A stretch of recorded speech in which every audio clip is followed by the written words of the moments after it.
Hello everyone. So today we will be continuing our chapter application of trigonometry. Acha, we have done the conceptual part and some question in my previous lecture, and now we will be doing next questions. ठीक है. So these questions that we will be doing, these are from NCERT and these are very important questions. इनके exam में आने के chances सबसे ज्यादा होते हैं. ठीक है. So let us start. So this is question 10th of NCERT. Now here question is, two poles of equal heights are standing opposite to each other on either side of a road. तो एक कोई road है. अच्छा, ये सीधी road जा रही है. ठीक है, ये एक रोड है, इसके दोनों साइड ये रोड है. ठीक है, इसके दोनों साइड एक पोल यहाँ पे है, एक पोल यहाँ पे है. ठीक है. सो अब पोल्स जो दो है उनको मैं वर्टिकल पोल्स बना देता हूं. ठीक है. So this is a road. These are two poles. ठीक है, AB and CD. So two poles are standing. Two poles of equal height are standing opposite to each other. सबसे पहले आप खुद ट्राई करो. फिगर अगर आप बना लेते हो तो वेल एंड गुड, अदरवाइज इधर देखो. So two poles of equal height, like ये दो poles है. Two poles of equal height are standing opposite to each other on either side of a road के साइड में. ठीक है, which is 80 मीटर वाइड. सो आपको ये गिवन है कि ये रोड जो है ना ये 80 मीटर वाइड है. ठीक है. From a point between them on the road, इन दोनों के बीच में ही कहीं एक पॉइंट है. Let this point be P. ठीक है. From a point between them on the road, the angle of elevation of the top of the poles are 60 degree and 30 degree. So यहां से जब मैं इनके टॉप को देखता हूं तो एंगल ऑफ एलिवेशन जो आ रहा है वो 60 डिग्री एंड 30 डिग्री आ रहा है. तो इस पोल को देख रहा हूं तो मैं कितना एंगल ऑफ एलिवेशन आ रहा है? 60 डिग्री. ठीक है, 60 डिग्री. एंड इस पोल को देख रहा हूं तो angle of elevation is 30 degree. ठीक है भाई. ठीक है. अब ये पूछ रहे हैं find the height of the pole and the distance of the point from the poles. तो हमें हाइट ऑफ पोल बतानी, दोनों पोल की हाइट सेम है और ये पॉइंट इन पोल से कितनी दूर है ये बताना है. सो हाइट ऑफ पोल्स को मैं y मान लेता हूं क्योंकि दोनों की हाइट इक्वल है. तो ये भी y, ये भी y. ठीक है. ओके. अब इस P पॉइंट का B से डिस्टेंस मैं x मान लेता हूं. Let this distance be x. अच्छा, ये पूरा 80 है, ये x है, तो ये 80 माइनस x हो जाएगा. 80 में से x हटा दो, दिस डिस्टेंस. ठीक है, दिस इज 80 माइनस x. ठीक है. सबसे इंपॉर्टेंट चीज, अगर आप यहां तक कर लेते हो बहुत आगे का बहुत इजी होता है. सबसे पहले हमें फिगर अगर हमने बना लिया, that means half question is done here. ठीक है. So what I am doing now I am applying trigonometric ratio. So in triangle ABP, क्योंकि पोल्स है तो पोल्स हमेशा वर्टिकल स्टैंड करेंगे. इन ट्रायंगल APP tan 60, क्योंकि इस साइड में और इस साइड में रेशियो चाहिए. सो this is tan which is perpendicular upon base. So tan 60 degree is perpendicular upon base. So for this angle, perpendicular is the opposite side. Perpendicular is AB upon base is BP. ठीक है. tan 60 की value हमें याद होनी चाहिए 60 degree. AB is Y and BP is X. ठीक है. यहां तक कोई डाउट नहीं है? कोई डाउट हो तो कमेंट सेक्शन में आप बता सकते हो. ठीक है. √3x is equals to y. ठीक है. This is our first equation. इसका मैं यूज करूंगा कहां? सेकंड में. तो देखो, now in this triangle, in triangle CDP, यहां पे लिख देंगे हम एंगल B 90 है. ठीक है. Angle B is 90 and here angle D is 90. Angle D is 90 degree. ठीक है. In this triangle again, इसके अपोजिट वाली साइड ये परपेंडिकुलर और ये बेस. परपेंडिकुलर और बेस में क्या रिलेशन होता है? Relation is tan theta. tan theta is P by B. So tan 30 degree is equal to tan 30 is perpendicular upon base. Here perpendicular is CD upon base is PD. Base is PD. tan 30 की value हमें याद होनी चाहिए 1/√3. मैंने आपको last class में बता दिया था, ये 3 रेशियोज आपको याद होने चाहिए, tan 45 which is 1, tan 30 1 by root 3 and tan 60 which is root 3. ठीक है, 1 by root 3. CD is y upon PD is 80 minus x. 80 minus x. Now cross multiplying, ये इधर. So this implies 80 minus x is equals to root 3y. अब y की value में यहां से using equation 1 root 3x put कर रहा हूं यहां पे. So 80 minus x is equals to root 3 times root 3x. 80 minus x is equals to root 3 times y की वैल्यू root 3x यहाँ पुट कर दी. So 80 minus x is equals to root 3 into root 3. 3 हमें पता है, root x into root x होता है, root 3 into root 3 3x. ये x भी उधर चला जाएगा. So 80 is equals to 3x plus x. This implies 4x is equals to 80 and x is equals to 80 upon 4 which is 20. So x की value आ गई है 20.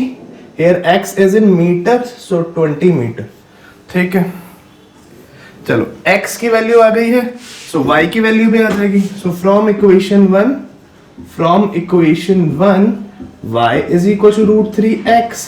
So x की value 20 है, तो ये हो जाएगा 20 root 3 meters.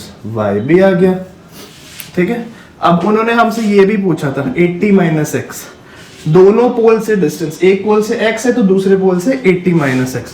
So PD भी मैं लिख देता हूँ, PD is equal to 80 minus x which is 80 minus 20 which is 60 meters. ठीक है, लास्ट में आपको टर्मिनेटिंग लाइन लिखनी है, एंडिंग लाइन, ये सबसे ज्यादा इंपॉर्टेंट है. ठीक है, सो क्या लिखनी है, देयरफॉर पूछा क्या है, हाइट ऑफ द पोल, पहले लिख दो height of the pole.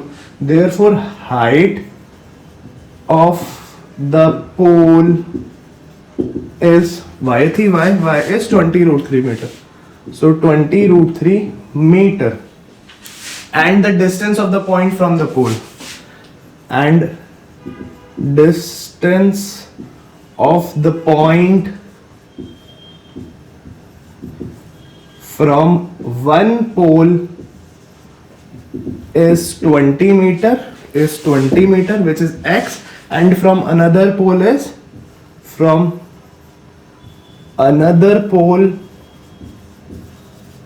is 80 minus 20 which is 60 meter. ठीक है, 60 meter. So this is the answer. इसको आप हमेशा बॉक्स में एनक्लोज करो, नीचे लास्ट में आंसर लिखो. दिस पैटर्न चेंज हुआ है, पैटर्न को भी हम डिस्कस करेंगे ऑनलाइन. केस बेस्ड क्वेश्चंस हमारे इंक्लूड हो गए हैं इस साल. ठीक है, और क्वेश्चन का वेटेज चेंज किया है कुछ, तो हम पूरा पेपर डिस्कस करेंगे अभी कुछ दिनों में online. So our next question is question 11 of NCERT.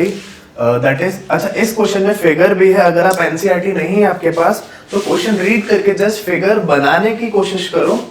वैसे फिगर क्वेश्चन में मेंशन्ड है बट एग्जाम में नेसेसरी नहीं है फिगर आए. ठीक है, so a TV tower stands vertically on a bank of a canal. ठीक है, from a point on the other bank directly opposite to the tower, the angle of elevation of the top of the tower is 60 degree. From another point 20 meter away from this point on the line joining this point to the foot of the tower, the angle of elevation of the top of the tower is 30 degree. Find the height of the tower and width of the canal. ठीक है, try करो, pause करके video pause करो, try करो. ठीक है, and after that देखो इधर. अच्छा ये एक कैनाल है. ठीक है, कैनाल है, वाटर कैनाल है. इसके एक साइड एक टीवी टावर है. अगर NCERT है आपके पास तो इजीली आपको फिगर दिख जाएगा. This is some point A, this is B, this is TV tower. ठीक है, अच्छा अगर मैं कैनाल के दूसरे एंड से देख रहा हूँ, दूसरे बैंक से देख रहा हूँ, तो इसके टॉप का, टीवी टावर के टॉप का एंगल ऑफ एलिवेशन जो मेरे को दिख रहा है वो कितना है angle of elevation from a point on the other bank directly opposite to the tower, the angle of elevation of the top of the tower is 60 degree. तो यहां से ये एंगल ऑफ एलिवेशन 60 डिग्री है. ठीक है, from another point which is 20 metre away from this point, तो इससे 20 metre दूर, if this point is C, this point is D, ये 20 मीटर डिस्टेंस है इन दोनों का. इस पॉइंट से 20 मीटर दूर एक पॉइंट है डी। इससे अगर मैं वापस टॉप ऑफ द टावर को देखूं तो जो एंगल ऑफ एलिवेशन बन रहा है ना, the angle of elevation of the top of the tower is 30 degree, so this is 30 degree. ठीक है, find the height of the tower and width of the canal. Height of the tower, let height of the tower be y, width of the canal be x। h की terms में हम नहीं लिखते, उससे confusion create होता है क्योंकि hypotenuse को हम h कैपिटल H से डिनोट करते हैं। ठीक है, अच्छा, since it is a tower so ये 90 डिग्री होगा। अब मैं क्या कर रहा हूं, पहले मैं इस ट्रायंगल में अप्लाई कर रहा हूं ट्रिग्नोमेट्रिक रेशियो। कौन सा? देखो, अगर ये एंगल ये है, इसके लिए परपेंडिकुलर होता है, ये बेस होता है, तो इन दोनों का रेशियो चाहिए हमें बेसिकली। सो परपेंडिकुलर बेस का रेशियो क्या होता है? tan theta. So in triangle ABC, in triangle ABC angle B is 90 degree. ठीक है, tan 60, इस ट्रायंगल में tan 60 होता है perpendicular upon base. So perpendicular here is AB and base is BC। tan 60 की वैल्यू √3। ठीक है, याद रहनी चाहिए, √3 AB y upon BC x। वापस इधर ले आते हैं। सो ये लास्ट क्वेश्चन जैसी इक्वेशन बन गई है हमारी। दिस इज फर्स्ट इक्वेशन, इसका हम यूज करेंगे सेकंड में। अच्छा, सेकंड क्या होगी? अब देखो, कुछ बच्चे ये ट्रायंगल ले लेते हैं छोटा वाला। ये ट्रायंगल कभी भी नहीं लेना, हमें जो भी ट्रायंगल हम लेंगे उसमें एक एंगल 90 डिग्री होना चाहिए। ठीक है, तो हम कौन सा ट्रायंगल लेंगे? हम ये पूरा कंप्लीट ट्रायंगल लेंगे, यहां से यहां तक। ठीक है, this triangle, so this triangle is ABD। Now in triangle ABD angle B again 90 degree. ठीक है भैया, tan 30 डिग्री। अब इस ट्रायंगल में ये एंगल कितना है? tan 30 के लिए परपेंडिकुलर वही बेस, ये पूरा हो गया है, बेस पूरा हो गया है। सो tan 30 is perpendicular is AB and base is BD, base is BD। tan theta इस पूरे ट्रायंगल के लिए tan थीटा, tan होता है इसके अपोजिट वाली, opposite upon base, base is this complete. ठीक है, सो tan 30 की वैल्यू हमें पता है, दिस इज 1/√3, याद होनी चाहिए। अभी AB is y and BD यहां से यहां का डिस्टेंस, दिस इज x + 20। ठीक है, so put it x + 20, cross multiply, x + 20 left side and √3y right side. अच्छा, अब वापस से मैं इस इक्वेशन का यूज कर रहा हूं। I am again using this equation. So 20 + x is equal to √3 times y, y is √3x। So 20 + x is equal to √3 × √3 3x। x को उस साइड ले जाएंगे, 20 is equals to 3x - x, और I can say 2x is equals to 20। अगर 2x 20 के equal है तो x कितना हो जाएगा? x will be 20/2, which is 10 metre. Very good, 10 metre आ गया हमारा x। तो विड्थ ऑफ कैनाल तो आ गई, हमें हाइट ऑफ टावर चाहिए जो हमारे पास फर्स्ट इक्वेशन से आ जाएगा। सो फ्रॉम इक्वेशन 1 लिखने का पैटर्न है, देख लो, ऐसे ही लिखना है पूरा एग्जाम में, फुल मार्क्स देंगे तो y इज इक्वल्स टू, ऐसे ही नहीं बोल रहा हूँ, मेरे भी एग्जाम में अच्छे मार्क्स थे, मार्क्स में 99 आई हैव गॉट। सो जो पैटर्न मैंने फॉलो किया वो ही आप फॉलो करो, आप 100 भी ला सकते हो। सो √3 times x, x is 10, so I can say tan √3। अच्छा, √3 की वैल्यू भी हम पुट कर सकते हैं, √3 की वैल्यू थी 1.732, बहुत इजी है, tan × 1.732 अगर मैं पुट कर दूंगा तो ये आ जाएगा 17.32 मीटर। ठीक है, टर्मिनेटिंग लाइन ऑलवेज लिखनी है। क्या? देयरफॉर, जो पूछा है height of the tower, question से पता चल जाएगा आपको ये क्या लिखनी है। Is height of the tower is 17.32 metre and width of canal is 10 metre. And इसको बॉक्स में एनक्लोज करो, answer note it down. Any doubt? If you have any doubt आप कमेंट सेक्शन में बताएं, और भी कुछ आप चाहते हैं I can explain other questions also. You can post in comment section. So our next question is question 12th of NCERT. This is from a top of a 7-meter high building, the angle of elevation of the top of the cable tower is 60 degree and the angle of depression of its foot is 45 degree. Determine the height of the tower. Pause करो video और try to make its diagram. इसका diagram बनाओ, अगर बन जाता है well and good, नहीं बनेगा तो हम देख लेंगे, ठीक है। देखो, सो ये ग्राउंड है, ठीक है, यहाँ पे कोई एक बिल्डिंग है, हम हमेशा बिल्डिंग हो टावर हो लाइन से डिनोट करेंगे। There is some building A B, वो कह रहे हैं from the top of a seven metre high building, ये बिल्डिंग की हाइट कितनी है 7 metre, from the top of a seven metre high building the angle of elevation of the top of the tower. अगर मैं यहाँ से देखूं तो टावर के टॉप का एंगल ऑफ एलिवेशन है 60 डिग्री, इसका मतलब टावर इससे भी बड़ा होगा, लाइक जियो टावर्स आजकल लगे हुए ना, तो ये एक टावर है, let this be the required tower, ठीक है, ठीक है। So this is our tower CD, ठीक है, थोड़ा पास ही बना दिया हमने। सो एंगल ऑफ एलिवेशन, यहां से अगर मैं इसके टॉप को देखूंगा तो एंगल ऑफ एलिवेशन, देखो जहां से भी आप देख रहे हो, एंगल ऑफ एलिवेशन के लिए line of site horizontal line के साथ जो एंगल बनाती है वो होता है। So this angle is 60 degree, ठीक है। सो टावर है आपका CD, ठीक है।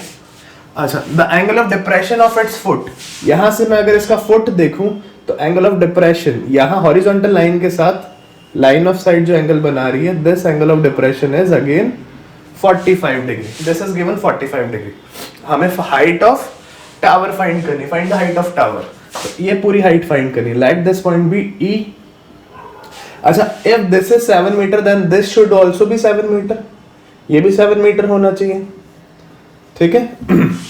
लेट ये जो BD है ये X है, लेट दिस बी X, और ये और फाइंड करना है हमें, दिस इज Y। तो हाइट ऑफ टावर क्या हो जाएगी Y+7, ठीक है। अच्छा, if BD is X then AE should also be X। अगर BD X है तो AE भी X होना चाहिए, इक्वल है ना, जो लेंथ ये है वो ही ये है, सो ये भी X, ठीक है, ये आगे काम आएगी हमारे, ठीक है। अच्छा, if this angle is 45 then this angle should also be 45 degree. Alternate interior angle हम सबको पता है ना, alternate. So if this angle is, देखो रिवर्स Z बन रहा है, उल्टा Z, this is 45 then this should also be 45 degree. So now I am applying trigonometric ratio which is this upon this in this triangle. So this is perpendicular upon base.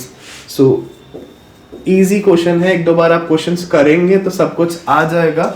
In triangle ABD angle B is 90 degree, क्योंकि tower, building और tower दोनों 90 degree पे stand होंगे, ठीक है। अच्छा, tan 45 is, देखो जब भी tan 45 बन रहा है तो बेसिकली आइसोसेलेस ट्रायंगल बनेगा, ये 90 है, ये 45 है, ये भी 45 हो जाएगा, तो ये और ये साइड इक्वल हो जाएगी। वैसे 7x कितना आएगा 7, बट हम फाइंड करेंगे। tan 45 is perpendicular AB upon base BD, tan 45 is 1, याद होना चाहिए AB is 7 upon BD is X, X को इधर ले आते हैं, this implies X is equals to 7 metre, तो ये आ गया हमारे पास X। अच्छा, ये X है, ये भी X है। Now I am applying trigonometric ratio in this triangle CEA, ठीक है। So in triangle CEA angle E is equals to 90 degree, ठीक है।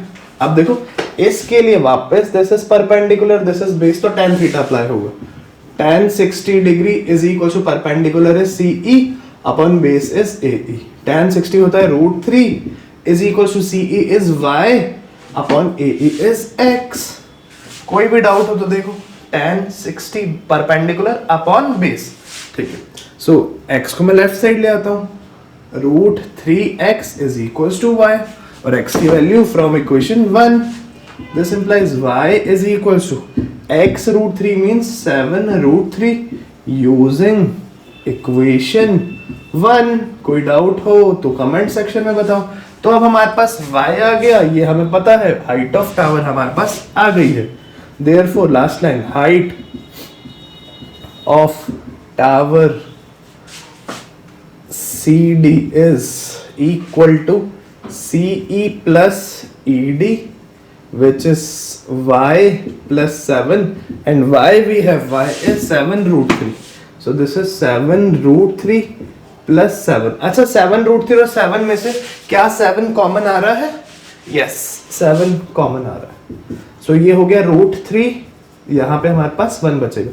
So this is in meters. Height of tower आ गई हमारे पास. इसको लास्ट में इसको बॉक्स में एनक्लोज कर. This is the answer. अच्छा, अभी हम इस चैप्टर को यही रोक रहे हैं. अगर कुछ एक्स्ट्रा क्वेश्चंस आप चाहते हैं और क्वेश्चंस, तो आप कमेंट सेक्शन में बताओ, मैं और क्वेश्चन भी पोस्ट कर दूंगा. ठीक है, note it down and thank you so much.